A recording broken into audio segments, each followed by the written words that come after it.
Hi friends, అందరికీ నమస్కారం. నేను మీ రామ్. ఇరాన్లో ఒక యంగ్ రెజ్లర్ని ఉరితీశారు. అతనితో పాటు ఇంకో ఇద్దరిని కూడా ఉరితీశారు. ఈ విషయం ఇరాన్ నుంచి బయటికి రావట్లేదు. బీబీసీ అలాగే కొన్ని ఇంటర్నేషనల్ మీడియా ఛానల్స్లో మాత్రమే వచ్చింది. ఎందుకు అంటే ఇరాన్లో పూర్తిగా మీడియా నిషేధించారు. మీడియా మిత్రులు ఎవ్వరూ అక్కడికి వెళ్ళడానికి వీల్లేదు, కవరేజ్ లేదు. దాంతోపాటు ఇంటర్నెట్ని నిలిపేశారు. సోషల్ మీడియాకి బంద్. ఇరాన్ దేశంలో ఉన్నటువంటి ఎవ్వరూ కూడా వీడియోస్ తీయడం కానీ, అప్లోడ్ చేయడం కానీ, ఇంటర్నెట్ వాడడం కానీ లేదు. అందుకని అక్కడ జరిగే విషయాలు ఏమి బయటికి రావట్లేదు. అసలు వీళ్ళని ఎందుకు గురి తీశారంటే డిసెంబర్లో దేశంలో జరిగినటువంటి అల్లర్లకు అలాగే ప్రభుత్వానికి వ్యతిరేకంగా చేసిన నిరసనలకు కారణమైన ఈ ముగ్గురు అని ఆరోపించబడుతుంది. అందుకని వీళ్ళని కోర్టులో విచారణ జరిపి ఆ తర్వాత గురువారం ఉరిదీసినట్టుగా వార్తలు వస్తుంది. 19 సంవత్సరాల సాలేహ్ మహమ్మద్ ఇతను ఇంటర్నేషనల్ రెజ్లర్. ఇతన్ని ఉరిదీశారు. అలానే అతనితో ఉండే అనుచరులు మెహదీ గసేమి, సయ్యద్ దావూది, ఈ ముగ్గురిని కూడా ఉరిదీశారు. ఈ ముగ్గురితో పాటు ఇంకో వ్యక్తిని కూడా ఉరేశారట బహిరంగంగా. ఎందుకంటే కేవలం ప్రభుత్వానికి వ్యతిరేకంగా నిరసనలు చేశారనేటువంటి కారణం. నిరసనలు జరిగినప్పుడు ప్రభుత్వానికి వ్యతిరేకంగా కొంతమంది నిరసనలు చేసినప్పుడు కొన్ని అనుకోని సంఘటనలు జరుగుతూ ఉంటాయి. ఆ నిరసనలు చేసే సందర్భంలో 2 పోలీస్ ఆఫీసర్లు కూడా చనిపోయారంట. మరి బాంబులు విసరడం అవ్వచ్చు, గొడవలు అవ్వచ్చు, తన్నుకోవటం, కొట్టుకోవటం అవ్వచ్చు, దానికి కారణం వీళ్ళే అని. అయితే అమెరికా ఏం చెప్తుందంటే వీళ్ళని ఉరిదీస్తే ఇరాన్ అంతు చూస్తామని వార్నింగ్ ఇచ్చింది. అయినా ఉరిదీశారు. అలానే నిరసనకారులను అణిచివేయొద్దు అని అమెరికా చెబుతుంది. ఏ దేశంలో అయినా నిరసన చేసే హక్కు, ప్రభుత్వాన్ని వ్యతిరేకించే హక్కు ఉంటాయి. కానీ అది హింసతో కూడుకుంది అయి ఉండకూడదు. అహింసతో నిరసన తెలియజేయడం, నిరాహార దీక్షలు చేయడం అనేది ప్రతి ఒక్క వ్యక్తి హక్కు. దాన్ని అణిచివేసే హక్కు ఏ ప్రభుత్వానికి లేదు. కాకపోతే ఇస్లామిక్ రిపబ్లిక్ అని కాబట్టి అది అక్కడ ప్రభుత్వానికి ఎదురు తిరిగితే దేవునికి ఎదురు తిరిగినట్టుగానే భావిస్తారు. అందుకని వాళ్ళని ఉరేయడం జరుగుతుంది. ఇక్కడ ఇంకా విషయం ఏంటంటే చాలామంది ఆందోళనకారులని ఇరాన్ కామ్గా చంపేసిందనే వార్తలు కూడా వస్తూ ఉన్నాయి. ఎందుకు అంటే వాళ్ళు ప్రభుత్వానికి ఎదురు తిరిగారని. అలానే ఇజ్రాయెల్కి, అమెరికాకి సపోర్ట్ చేస్తున్నారని. మరి ఇజ్రాయెల్కి, అమెరికాకి సపోర్ట్ చేస్తున్నారు అంటే ఆ దేశంలో ఉన్నటువంటి ప్రజలని, ఆ దేశ పౌరులని ఆ దేశ ప్రభుత్వం ఇబ్బంది పెడుతుంది. రక్షించండి రా బాబు మమ్మల్ని ఎవరైనా అని చెప్పి ప్రపంచ దేశాలతో మొత్తుకుంటూ ఉన్నారు వాళ్ళు. ఆ సందర్భంలో అమెరికా, ఇజ్రాయెల్ కలిసి ఇరాన్ ప్రభుత్వాన్ని మట్టుబెట్టే ప్రయత్నం చేశాయి. అప్పుడు ప్రజలకు ఫ్రీడమ్ వచ్చిందని వాళ్ళంతా పండగ చేసుకుంటూ ఉన్నారు. సోషల్ మీడియా ఆగిపోయింది, ఇంటర్నెట్ ఆగిపోయింది.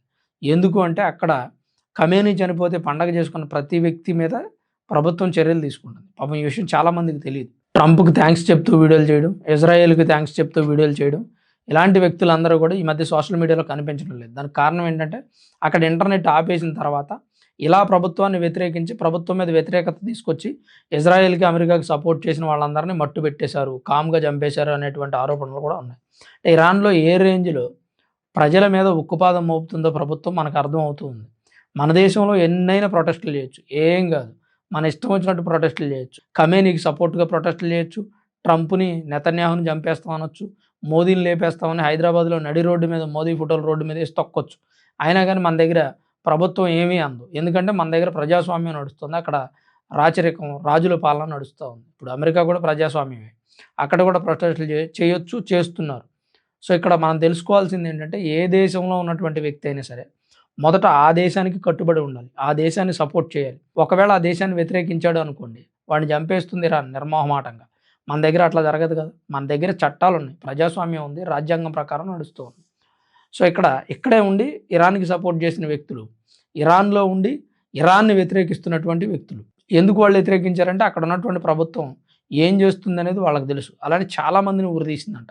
2000 మంది దాకా బయటి ప్రపంచానికి తెలియకుండా ఉరేసింది. అదొకటను. ఇరాన్లో మహిళలకి ఫ్రీడమ్ లేదు, ఖచ్చితంగా బుర్కా ధరించాల్సిందే. హిజాబ్ ధరించకుండా బయటికి రావడానికి వీల్లేదు. ఒకవేళ హిజాబ్ ధరించకుండా బయటకు వస్తే మోరల్ పోలీసింగ్ అనేటువంటి ఒక రూల్ ద్వారా వాళ్ళని లోపలికి తీసుకెళ్ళిపోతుంది. అరెస్ట్ చేసిన తర్వాత వాళ్ళు బయటికి రావాలా లేదా అనేది కూడా పోలీసులు, ఆ ప్రభుత్వమే నిర్ణయిస్తుంది. ఒకవేళ అరెస్ట్ చేయబడినటువంటి అమ్మాయి అందంగా ఉందనుకోండి, ఆమెను అత్యాచారం చేస్తారు, ఆ కస్టడీలోనే చంపేసినటువంటి వార్తలు కూడా మనం అనేకం చూసాం ఇరాన్లో. ఇలాంటి అరాచకాలు జరుగుతూ ఉన్నాయి. ప్రభుత్వానికి వ్యతిరేకంగా మాట్లాడినందుకు పాపం 19 సంవత్సరాల రెజ్లర్ అంట. వాడు ఏం పాపం చేశాడు? ఆ దేశంలో జరుగుతున్నటువంటివి అంటే ఇంటర్నేషనల్ ఛాంపియన్ కాబట్టి వాడికి ప్రపంచ దేశాల్లో ఏం జరుగుతుందో తెలుసు, ప్రపంచ దేశాల్లో రూలింగ్ ఎలా ఉందో తెలుసు, ప్రజాస్వామ్యం, రాజ్యాంగం ఎలా ఉన్నాయో తెలుసు. తద్వారా ఇరాన్లో మేము అణిచివేయబడుతున్నాం అనే విషయాన్ని గమనించాడు. ఇప్పుడు మన ఊరిలో ఉన్నటువంటి మన చట్టాలు, మన ఊరిలో మన ప్రెసిడెంట్లు, మన పెద్దోళ్ళు, లేదంటే మన వీధిలో ఉన్న వ్యక్తులు ఎలా ప్రవర్తిస్తారనేది మనకు తెలుసు. కానీ బయటికి వెళ్ళి తిరిగి వచ్చిన వాడికి మన ప్రెసిడెంట్ ఏంటి ఎట్లా మాట్లాడతాడు, మన ఊర్లో ఏంటి రోడ్డు లేదు, మనం ప్రశ్నించాలి అడగాలి అనేటువంటి ఉద్దేశం ఉంటుంది. ఎందుకంటే వాడు బయట ప్రపంచం తిరిగి వచ్చాడు, సిటీల్లో తిరిగి వచ్చాడు, ప్రభుత్వం ఉంది మన కోసమే పనిచేస్తుంది అనే విషయాన్ని తెలుసుకున్నాడు, వాడు చదువుకున్నాడు. అలా ప్రశ్నించేటువంటి ధైర్యం అందరికీ ఉండదు, కొంతమందికి మాత్రమే ఉంటుంది. అలా ఉన్నవాళ్ళు వీళ్ళు కొంతమంది. వీళ్ళని ప్రభుత్వం దారుణంగా ఉరేసి చంపేసింది. ప్రభుత్వానికి వ్యతిరేకంగా మాట్లాడితే ఈ ఇస్లామిక్ రిపబ్లిక్ కంట్రీల్లో జరిగేది అదే. ఇప్పుడు మనకు స్పష్టంగా అర్థమవుతుంది. మన దేశంలో ఉన్నంత ఫ్రీడమ్, మన దేశంలో ఉన్నంత భద్రత మరో దేశంలో ఎక్కడా లేదు.